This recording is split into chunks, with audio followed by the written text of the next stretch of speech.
I first found out that I had to get my leg amputated, I was just like, I was in complete shock.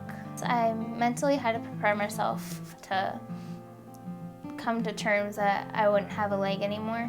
I feel like every single aspect has changed. I don't think one thing hasn't changed. Well, I went from being an independent 14-year-old and to having to ask my mom just to get me a glass of water. That was actually really one of the hardest things about this year, was I lost school, and then with that, I lost a lot of friends. My life ended up now being in a hospital bed. Definitely one of the hardest parts of something like this happening is you have no control. So the first chance I got to get a wheelchair where I could push myself, I took the opportunity, and now I'm much happier where I am because I'm much more independent and not relying on everyone else. Well, what's been different is now I can't walk. I have to walk on crutches, a walker, be in a wheelchair.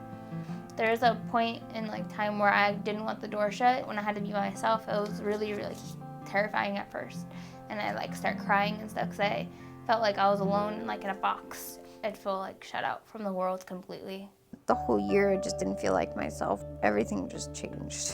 Chemotherapy started, and that really just it hits your body pretty hard. I lost 25 pounds. You do get dizzy and you do get nauseous and you just want to go on your left side and you're just like, okay. All right, sweetie. Here we go, okay? And you have that bucket next to you where you're about to vomit and it's just like, yeah. The nausea, I can't explain it. It just feels nasty inside my body. Every time I want to throw up, but I can't eat because I have a feeling that I might throw up. Best thing to do for nausea is just to take the medication. All the medication you can get, just take it.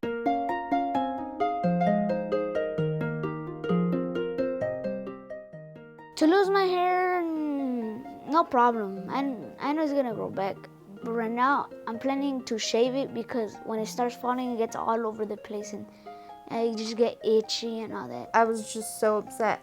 And then I decided I didn't want it falling out all over my pillow. I would definitely recommend shaving it and donating it to people who need it. I was shaving my head earlier last week and I accidentally nicked my eyebrow right here. So that was fun. I was noticing it was getting thin, so I just told my dad I just wanted to shave it instead of seeing it falling and falling and falling. I'd rather have just shaved it and get over it with. I was really scared about shaving my hair. I was like, I'm gonna look ugly, I'm gonna look like a boy, I'm so scared. But when I shaved my head, I've never been so happy. It was the weirdest sensation. When it started falling out, I felt really bad. I wasn't embarrassed about walking out with my prosthetic. I was worried about going out with no hair. I actually ended up shaving it in just to get rid of it all because the longer pieces were the harder ones to see on your pillows. If it was for me to give my hair on my leg, I would give my hair than my leg. Going out in public was very difficult for me and still is difficult because people stare. That's what they do. Children, adults, they might say they don't stare, but they do. I probably could count how many times I've looked in the mirror on two hands. Truly looked. Of course I've glanced, but I don't like looking in the mirror because I've lost 50 pounds. I have no hair, I have no eyebrows, I have no eyelashes. I felt like the whole world was staring at me, and they either stare at you or they look at you and you catch them looking and they purposely won't look at you. My hat became my best friend for a really long time and still is almost. Kind of like my prosthetic. I love it, honestly. I think it looks really cool. It's better than having no leg, just yeah, cool, look at it. So the chemo definitely affects how much energy you have, and you just kind of adjust your habits. Feels like I've never exercised in my life. it feels like my knees are going backward, you know, it's really weird, you know. It does bring your energy down, but once 2-3 days later after chemotherapy, for me, I'm back up. I don't remember the last time I felt like energy, like full energy. It's the biggest thing that impacts you is the fatigue, because you really just get so exhausted, and you never knew there was that level of exhaustion of just not being able to go to the bathroom and even not having the energy to turn over in bed.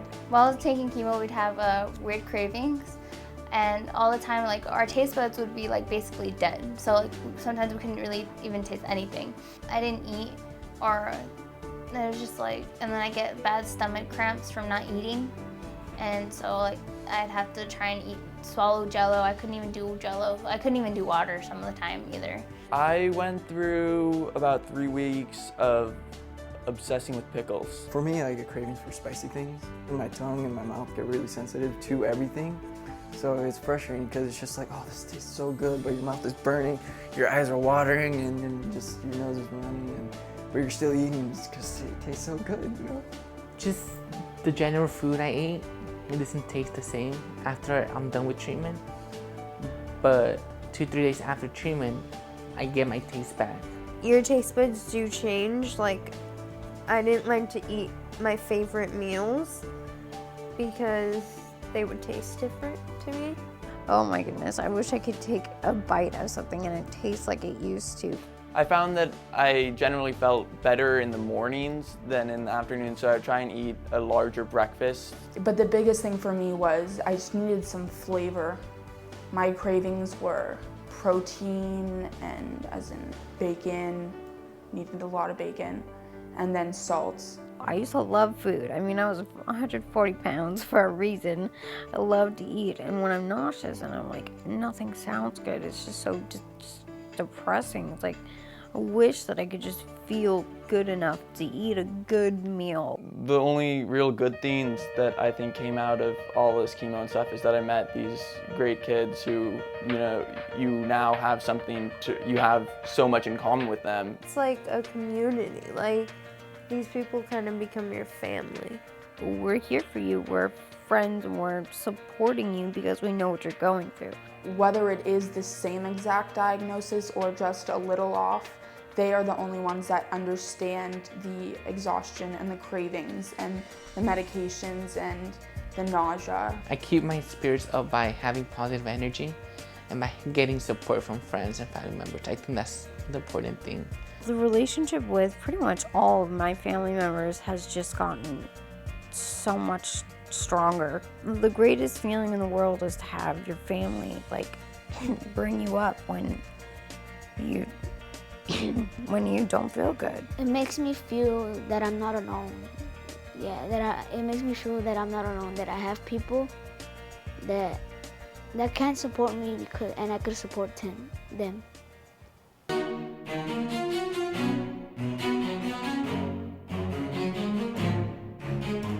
Something I would say to someone newly diagnosed with cancer is that if you have questions, that there are answers, and don't be afraid to ask. So my life is basically just on pause. That's, I think, the highest thing, the most thing that kept me okay, was that, you know, my life is going to continue. Nothing is really going to change. I just can't wait for this to be over, you know, because it's just like, all right, cool, you know, I go back to school, I can start working, you know, I can just go and start exercising again. Be strong, have faith, move on, and it'll just make us a stronger person. Eventually, you get to this point where I'm at now, where I can see the finish, and I can understand that that I'll be done with it and I'll be getting back to my normal life. Honestly, I'm not gonna lie, it sucks going through this. It's not fun, but it does get better. You get more used to it and you adapt to it. You find things you can do, and then all of a sudden it's like you're at the end. The best advice is to just take every day as it is. Just be thankful that, you know, you're alive, because there are a lot of days where you just want to give up and you want to be done. One piece of advice: sit back and enjoy the ride. Have lots of laugh and love. I'd want them to know that they need to be advocates for themselves. If they don't feel comfortable with something that the doctors are saying or telling them, they need to say something. When you get the diagnosis, you just have to be okay with anything because it's all about saving your life. I'm gonna get cured. Not today, not tomorrow. Probably in a long time, but I'm gonna get cured.